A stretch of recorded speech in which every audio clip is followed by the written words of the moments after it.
Hello everyone, and welcome back to True Crime Tuesday. Today is the beginning of Black Widows Month here at Carrie's Beauty Corner, and we're going to start with the story of Celeste Beard Johnson.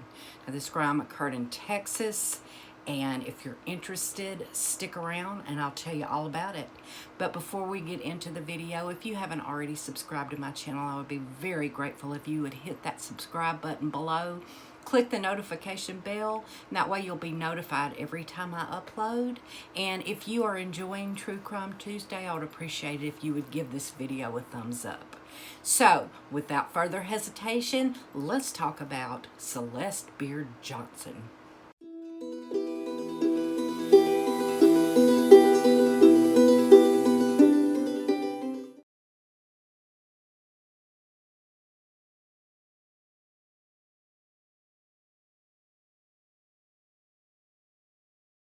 All right. It was just before 3 a.m. on October 2nd of 1999. Stephen Beard was suddenly awakened from his sleep with a horrible pain in his stomach. And he dialed 911, and these were his exact words. The 911 operator said, "What's your emergency?" And he said, "I need an ambulance, hurry." And then he proceeded to say, "My guts just jumped out of my stomach. They blew out. They're lying on my stomach." And the 911 operator said, "Okay, they're lying on your stomach?" And he said, "Yes, I'm in bed. I'm in awful pain." And he said, "I'm having a hard time figuring out what happened, Stephen." And he said, "I don't know. I've never had this happen before." So, the 911 operator called the paramedics. The paramedics are en route. They go to the Beard Mansion in Austin, Texas. So they go to the door. They try ringing the doorbell, knocking on the door, and they get no response. So they head around to the house looking to see if they can figure out what happened. Because remember, the 911 operator is having a terrible time trying to figure out what he meant by "my guts are laying on my stomach." So the paramedics go to the back of the house where they come to a sliding glass door. Now, through this sliding glass door, they see Mr. Stephen Beard laying in his bed in what looks to be a very, very serious and bloody situation. So, they have no choice but to break the glass to get in to help Mr. Beard. Now, the paramedics find a shotgun shell, an empty shotgun shell. It's either on the bed or by the bed. So they realize that they've just stepped into a crime scene. Okay, so they're trying to get him out of the house, and they run smack into his wife, Celeste Beard. And she is frantically going around saying, "Oh, please don't let him die. Please don't let him die." And so the paramedics proceed to take him to the hospital and try to save this man's life. Now, Stephen Beard was 75 years old. So the paramedics know that this is a very, very serious situation. So they get him to the hospital. Mrs. Beard arrives at the hospital, and by all accounts, she is an extremely attentive and upset wife. Mr. Beard is in the hospital for about 3 months. Then he is released. He goes home, and Mr. Beard dies from a blood clot on January 22nd of the year 2000. Now, let's get to the backstory.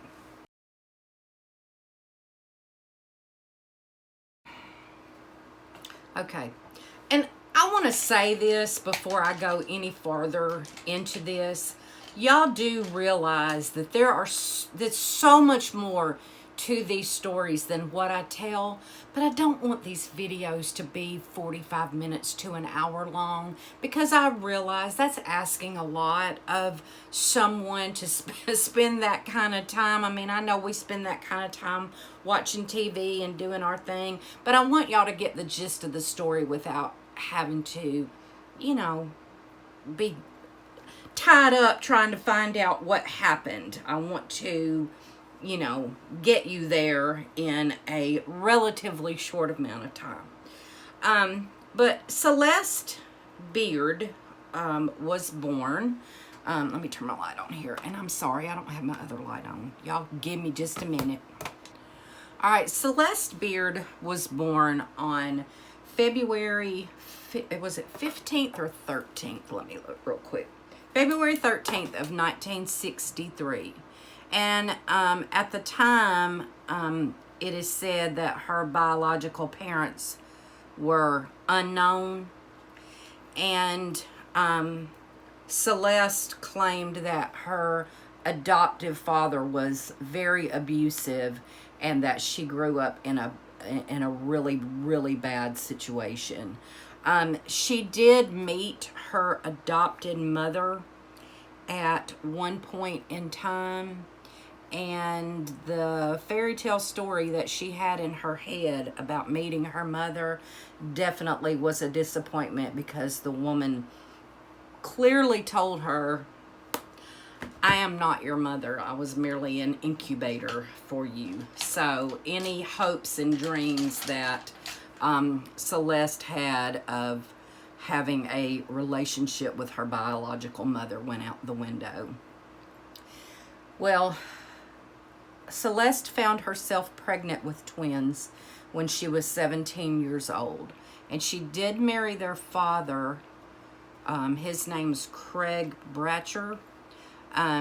But she claimed he was abusive as well. They divorced, and he eventually committed suicide to prevent going to jail after his second wife and next batch of children accused him of the same abusive behavior. So, needless to say, she could pick them. Well, she begins working at the country club in Austin, Texas, where she meets a, well, I say millionaire. I believe he was probably a little more. He was probably what you would call a multi-millionaire, named Stephen Beard, who had just lost his wife after a long illness and after 45 years of marriage. Now, Celeste was married to the twins' father. Then she married 2 more times after that before she met Mr. Beard. So she was definitely experienced in the marriage department. Well, by Celeste's own account, Mr. Beard began to pursue her right away, and her words exactly were, "But I let him." It was no secret that Celeste was looking for someone to take care of her, and it was also no secret that Mr. Beard was looking for someone to take care of. He had been married all of those years, and he was used to taking care of a wife. And so Celeste, along with her 2 children, married Mr. Beard and moved in to his Austin mansion. Now, Celeste was very spoiled and very pampered by Mr. Beard. He wanted to give her everything that she ever wanted. She wanted her children to have what she claimed she didn't have, growing up, which is a loving family. She also wanted to provide the material things that maybe they did not have as children. And so the marriage was a good move as far as that's concerned. She did not have to worry herself with whether her children were going to be provided for. And Mr. Beard had 3 adult children that he had with his first wife, but he also absolutely loved these girls. He treated them like their own, the same as he did Celeste. He was a wonderful stepfather to these girls. They wanted for nothing. Plus, I think he really did show them love. Now, this is where it gets sticky. The twins say that Celeste was horrible to Mr. Beard. They say that she talked bad about him, said he was a disgusting old man. She would crush up sleeping pills and slip it into his ice cream at night so that he would go to sleep and she wouldn't have to fool with him. I think that Mr. Beard was a fairly heavy drinker. It doesn't really indicate that he was an alcoholic, but he did like his drink in the evening, and her knowing that, she took full advantage of that. Now, Celeste's spending got a bit out of control. Celeste, again, by her own admission, was a spendaholic. She had never had that kind of money, nor had she ever had that kind of freedom to spend it. And he was very generous with her up to a point. When she started spending upwards of $50,000 in a day, he started reconsidering his situation. Now, as he's reconsidering this situation and Celeste is feeling it, she starts having severe anxiety, severe depression, is not doing very well mentally.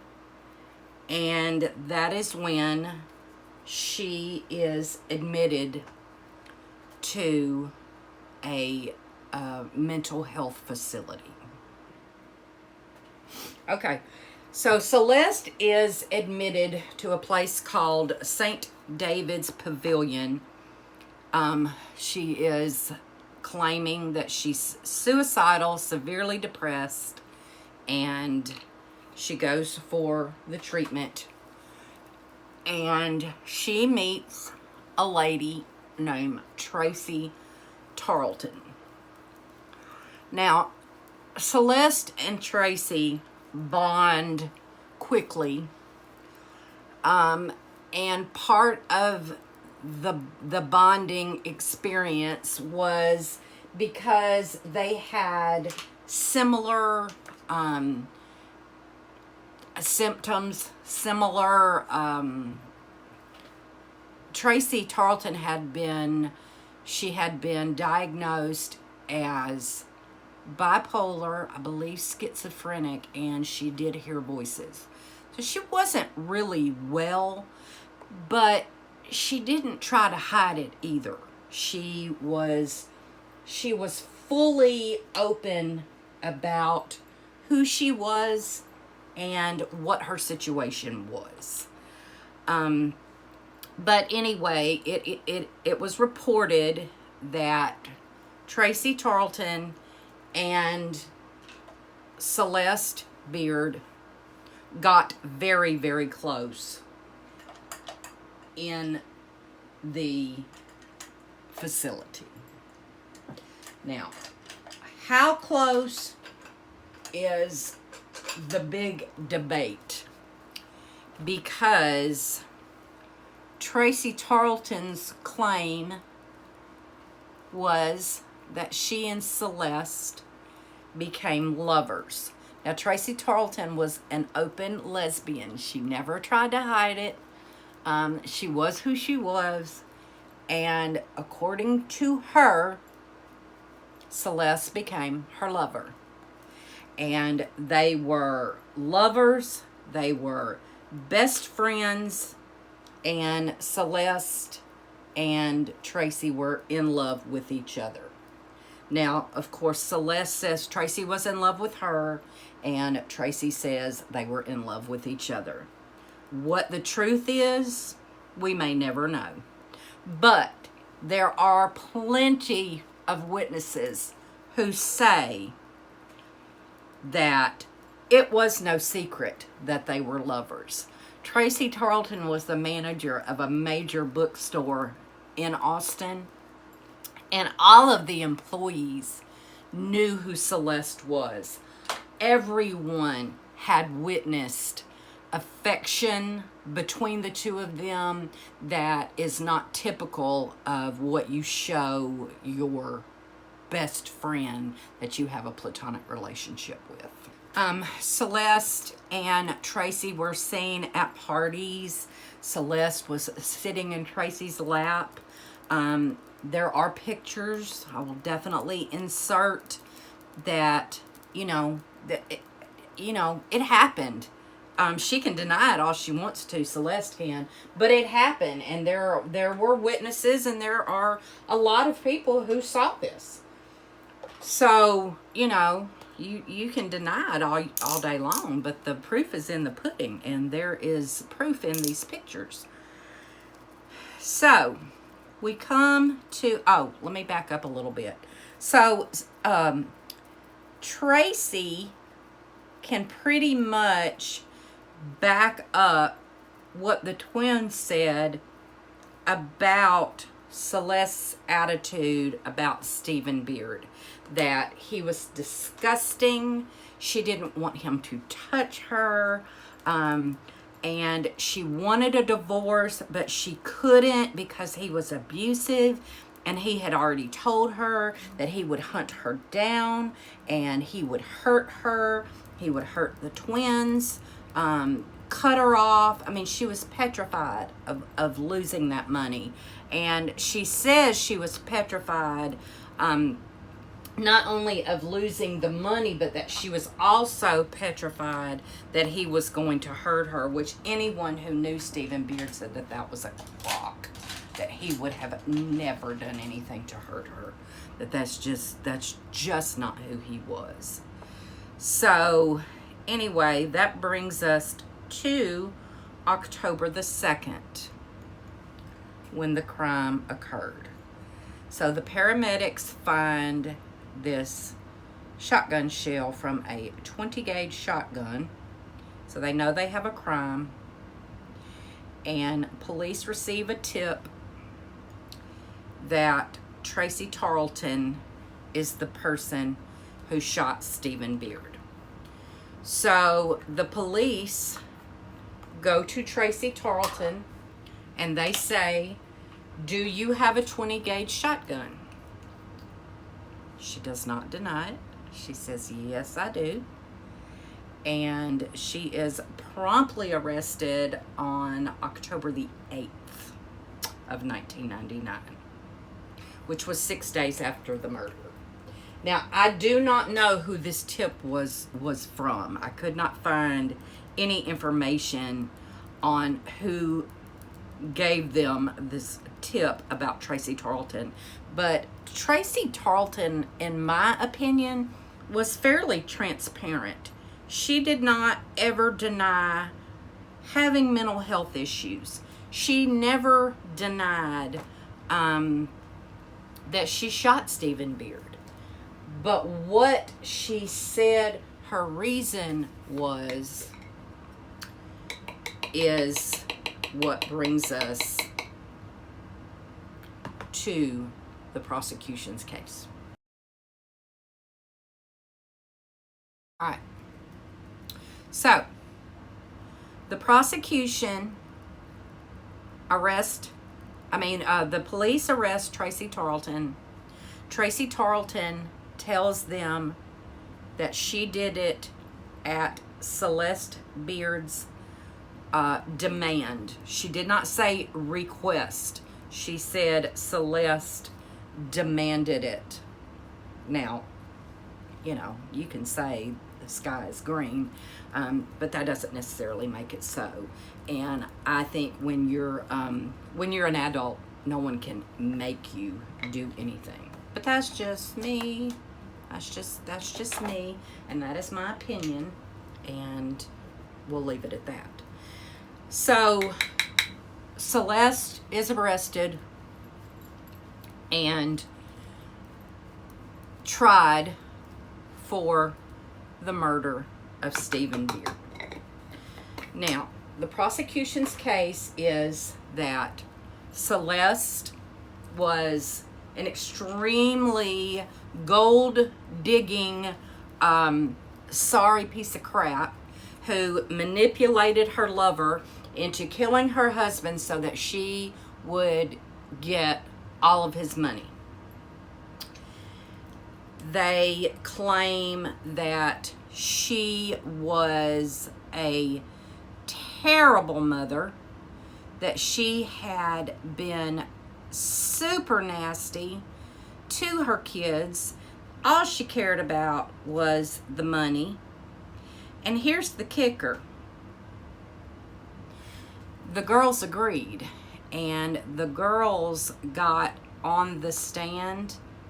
There were audio tapes played with Celeste calling one of her daughters a bitch and just being super duper nasty to them.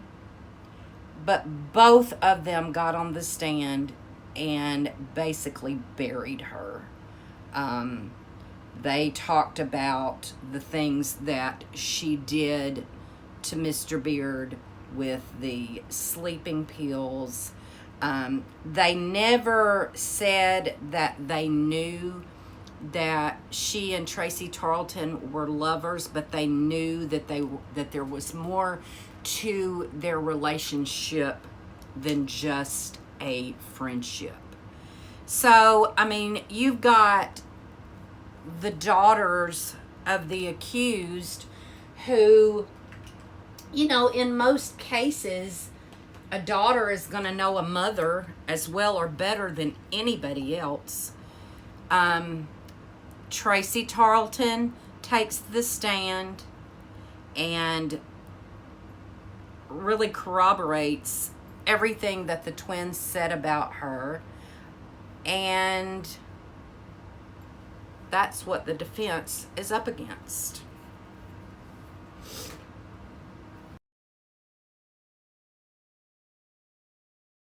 Well, I don't know how many of you follow true crime and big cases, but Dick DeGuerin was Celeste Beard's attorney.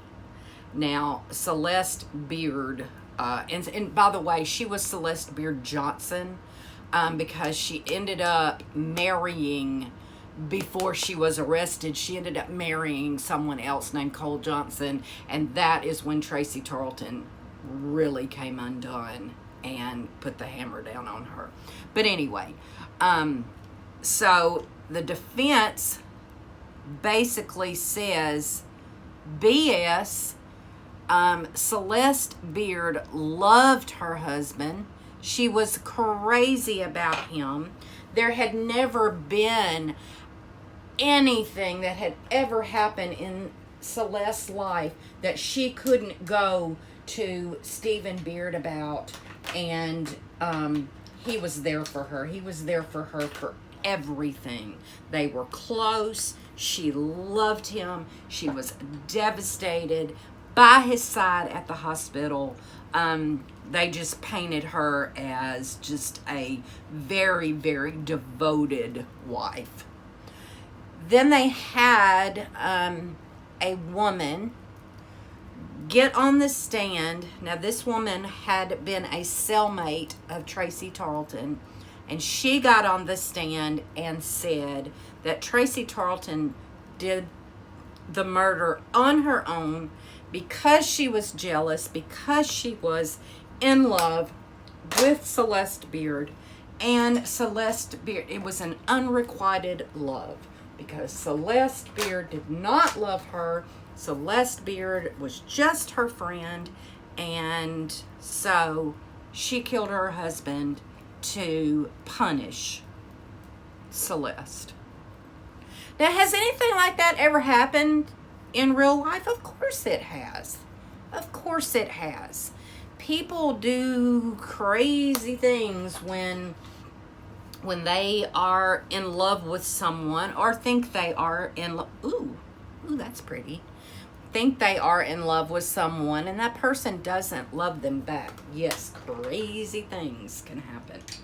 But in this case, that's not what happened. That is not the story. There are just too many discrepancies in Celeste's story to believe that it didn't happen the way that Tracy Tarleton said that it happened.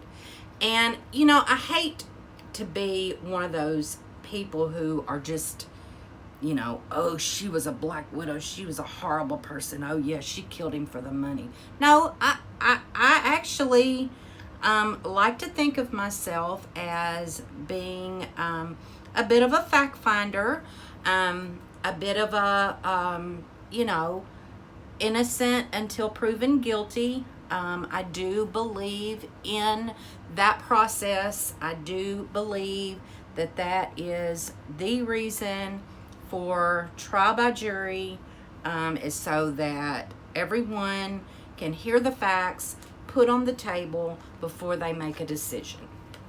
Okay? Now, let's talk about the decision.